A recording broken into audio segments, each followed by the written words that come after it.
ചേട്ടത്തി good morning. ആ എഴുന്നേറ്റോ? എന്തോ ഉറക്കമാടിത്?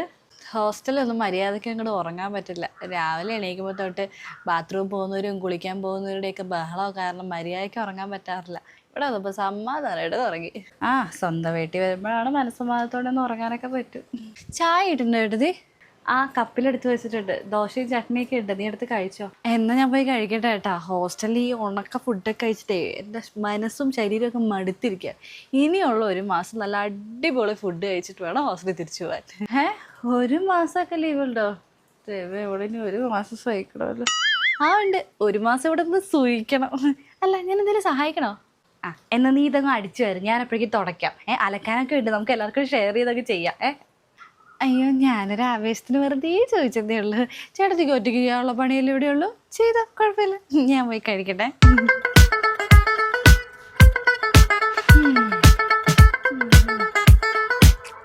നിനക്ക് ദോശ മതിയോ? ഒരെണ്ണൂടെ ചുടട്ടെ? മതിയോ? മതി മതി, ധാരാളം. അമ്മേ ഈ പ്ലേറ്റ് ഏതാ? നല്ല രസമുണ്ടല്ലോ, ഇതാരുടെയാ? അതെൻ്റെ പ്ലേറ്റ് ആടി. എൻ്റെ അച്ഛനും അമ്മയും കൂർഗിലൊരു ഫാമിലി ടൂർ പോയിട്ടുണ്ടായിരുന്നു. അപ്പം അവിടെ നിന്ന് മേടിച്ചിട്ട് എനിക്ക് കൊണ്ട് തന്നെയാണ്. അത് കിട്ടിയ പിന്നെ എനിക്ക് ഈ പ്ലേറ്റ് മാത്രമേ ഞാൻ കഴിച്ചിട്ടുള്ളൂ. എനിക്ക് ഭയങ്കര ഇഷ്ടമാണ് അത്. ആണോ? അടിപൊളി, എനിക്കിത് ഭയങ്കര ഇഷ്ടപ്പെട്ടു. അമ്മേ എനിക്ക് ഇനി ഫുഡ് വരുമ്പോൾ ഇതിൽ തന്നാൽ മതി കേട്ടോ. എനിക്കിത് ഭയങ്കര ഇഷ്ടപ്പെട്ടു, നല്ല രസമുണ്ട് ഇത്. ഞാനിത് ഹോസ്റ്റലിൽ നിന്ന് കൊണ്ടു കേട്ടോ, ഇത് ഞാൻ എടുക്കണേ. അല്ല അത് പിന്നെ അത് എൻ്റെ പ്ലേറ്റാ, എൻ്റെ വീട്ടിൽ നിന്ന് തന്നാടി. നിനക്ക് വേറെ പ്ലേറ്റ് മേടിച്ചു തരാം. വേണ്ട വേണ്ട, എനിക്ക് തന്നെ മതി. ചേട്ടത്തി വേറെ മേടിച്ചോ, എനിക്ക് തന്നെ മതി. അമ്മ ചേട്ടത്തിട്ട് പറ. അല്ല അത് മനീഷ, നിനക്ക് ഇവളുടെ സ്വഭാവം അറിയത്തില്ലേ? നീ കല്യാണം കഴിഞ്ഞ് വന്നിട്ട് 1-2 കൊല്ലമായില്ലേ? ഇത്ര ആളായിട്ട് നിന്റെ ഭർത്താവിൻ്റെ പെങ്ങളുടെ സ്വഭാവം മനസ്സിലായില്ലേ? ഇവർക്ക് എന്തെങ്കിലും ആഗ്രഹിച്ച് അവൾക്ക് അത് അപ്പം തന്നെ വേണം. നീ അതങ്ങ് നമുക്ക് കൊടുത്തേര്, നീ വേറെ മേടിച്ചോ. അല്ലെങ്കിൽ ഇപ്പം തന്നെ എന്തിനാ വേറെ മേടിക്കുന്നു? ഇവിടെ എന്തോ ഒരു പ്ലേറ്റ് ഇരിക്കുന്നു, അതിലേതെങ്കിലും കഴിച്ചാൽ പോരെ.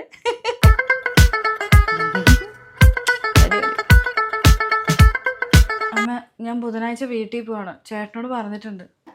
അതെന്ത് പോക്ക? ഇപ്പം തിരക്ക് പിടിച്ച് പോകുന്നേ. എൻ്റെ ചേച്ചിയും പിള്ളേരും വെക്കേഷൻ ആയതുകൊണ്ട് അവിടെ നിൽക്കാൻ വന്നിട്ടുണ്ട്. കുറച്ച് ദിവസം ഉണ്ടാവും അവരുടെ. ഈ അവധിയൊക്കെ വരുമ്പോഴല്ലേ എനിക്കും അവരുടെ കൂടെയൊക്കെ നിൽക്കാൻ പറ്റൂ. അതെന്തിനാ ഇപ്പം തിരക്ക് പിടിച്ച് പോകാൻ നിൽക്കണേ? സ്കൂൾ തുറക്കാൻ ഇനി കുറേ ദിവസം ഇല്ലേ, കുറച്ചുകൂടെ കഴിഞ്ഞിട്ട് പോയാൽ പോരെ? ആ അത് തന്നെ. ചേട്ടത്തി ഇപ്പം പോകണ്ട, ഞാൻ ഒന്നാമത് ലീവിന് വന്നതല്ലേ ഉള്ളൂ. ഇവിടെ ഒന്നാമത് പണ്ടത്തെ തൊട്ടൊന്നുമല്ല. ഞാൻ ലീവിന് വരുന്ന സമയത്ത് അമ്മ ആവശ്യത്തിൽ കൂടുതൽ ഭക്ഷണവും കാര്യങ്ങളൊക്കെ ഉണ്ടാക്കും, വെറൈറ്റി. അപ്പോൾ അമ്മയ്ക്ക് നല്ല പണിയുണ്ടാവും. അപ്പോൾ ചേട്ടത്തി കൂടെ പോയി കഴിഞ്ഞാൽ പിന്നെ അമ്മയെ സഹായിക്കാൻ ആരാളെ? എനിക്കാണോ ഒന്നും ചെയ്യാൻ പറ്റില്ല. അവിടെ ഇപ്പം പോകണം, ഞാൻ ചേട്ടനോട് പറഞ്ഞോളൂ കേട്ടോ. എടി അത് പറ്റില്ല, എനിക്ക് പോകണം. ഇല്ല, ഞാൻ പറഞ്ഞതിൽ വേറെ മാറ്റമൊന്നുമില്ല. ഞാൻ ചേട്ടനോട് പറഞ്ഞോളാം. ചേട്ടന് സമ്മതമില്ലാണ്ട് ചേട്ടത്തി പോകില്ലല്ലോ, ആ കാര്യം ഞാൻ ഏറ്റു. പോണ്ട ഇപ്പൊ ഒന്നും പോണ്ട. അമ്മ എൻ്റെ അലക്കിയ തുണി കുറച്ച് മടക്കാണ്ട്, അമ്മയും കൂടെ വാങ്ങും മടക്കാം. അല്ലടി അത്ര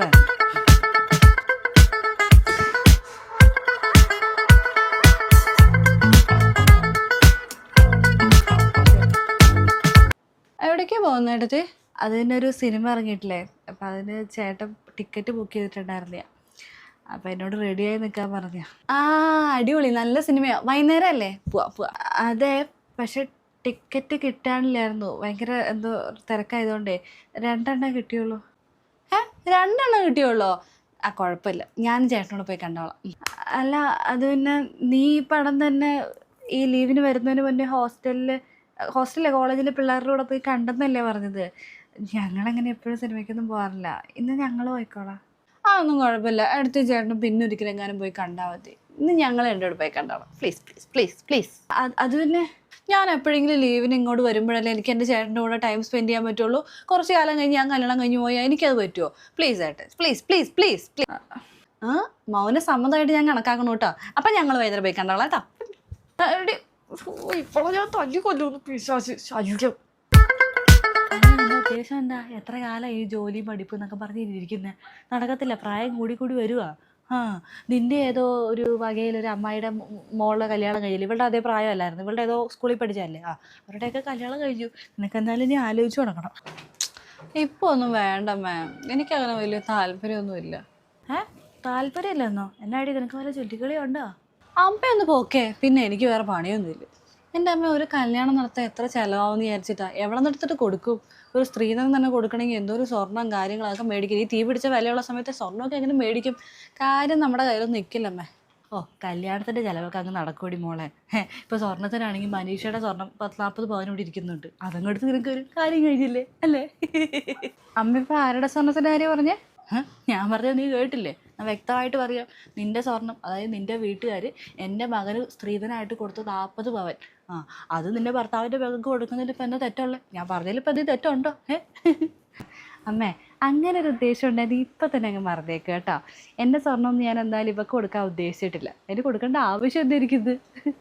പിന്നെ എൻ്റെ സ്വർണ്ണത്തിൽ 75% എൻ്റെ വീട്ടുകാരെനിക്ക് തന്നാൽ ബാക്കി 25% ഞാൻ പണിയെടുത്ത് സമ്പാദിച്ചുണ്ടാക്കിയതാണ് കേട്ടോ. അത് ഞാൻ എന്തിനാ ഇവക്ക് കൊടുക്കുന്നത്? അമ്മയുടെ മകളുടെ കല്യാണത്തിന് അമ്മയ്ക്ക് സ്വർണം കൊടുക്കണം എന്നുണ്ടെങ്കിൽ അമ്മയും അച്ഛനും കൂടെ കഷ്ടപ്പെട്ടുണ്ടാക്കി കൊടുക്ക്. അല്ലാണ്ട് എൻ്റെ സ്വർണ്ണത്തിലേക്കാണോ നിങ്ങളുടെ കണ്ണ്? കൊള്ളാമല്ലേ? ഇനിയിപ്പോൾ അഥവാ അച്ഛനും അമ്മയ്ക്കും കൊടുക്കാൻ വഴിയില്ലെങ്കിൽ ഇവക്കിപ്പോൾ ജോലിയൊക്കെ ആവാറായില്ലേ, ഇവള് ജോലിയൊക്കെ ചെയ്ത് കഷ്ടപ്പെട്ട് സ്വർണ്ണവും സമ്പാദവും ഒക്കെ ഉണ്ടാക്കിയിട്ട് കല്യാണം കഴിക്കട്ടെ. അങ്ങനെയൊക്കെയല്ലേ വേണ്ടത്. അല്ലാണ്ട് മകൻ്റെ ഭാര്യയെ കൊണ്ടുവന്ന് സ്വർണ്ണത്തിൽ കണ്ണു വെച്ചുകൊണ്ടിരിക്കുന്നത് അത്ര നല്ല കാര്യമല്ല. അങ്ങനെ എന്തെങ്കിലും ചിന്ത ഉണ്ടായിരുന്നെങ്കിൽ അത് ഇപ്പം തന്നെ എടുത്ത് മാറ്റി വെച്ചേക്ക്. ഞാനെന്തായാലും സ്വർണ്ണം തരാൻ ഉദ്ദേശിക്കുന്നില്ല. അതന്നെ പോക്ക അവള് പോയത്. അമ്മേ, ചേട്ടത്തിനായിരുന്നു ഒന്നും കിട്ടുന്നു പ്രതീക്ഷിക്കണ്ട കേട്ടാ. അതിനി പ്രതീക്ഷിക്കണ്ട.